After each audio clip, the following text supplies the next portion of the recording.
I got this parcel that day itself, and it is pretty exciting to get parcel in the morning. So let's see what's inside.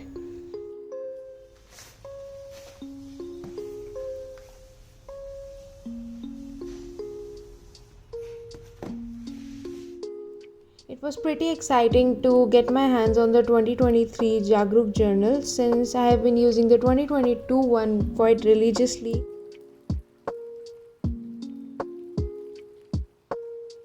This year they have added 2 bookmarks as well, so let's see what's actually inside the planner. I might call it a planner here and there, but it's essentially a journal which has some minimal planning features like monthly layouts, etc. Let's quickly go through the initial pages of the journal. So firstly we have the goals page, which is divided into 4 categories, which is really helpful. Then we have the monthly layout, which has 3 habit trackers for tracking your habits. I really like that the monthly layout boxes are big enough to write a good amount of content in them.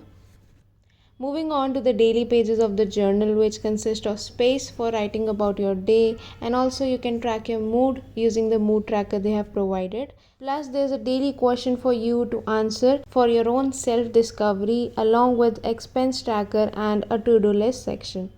There's also a bucket list page so that you can stay on track with the fun things in life as well.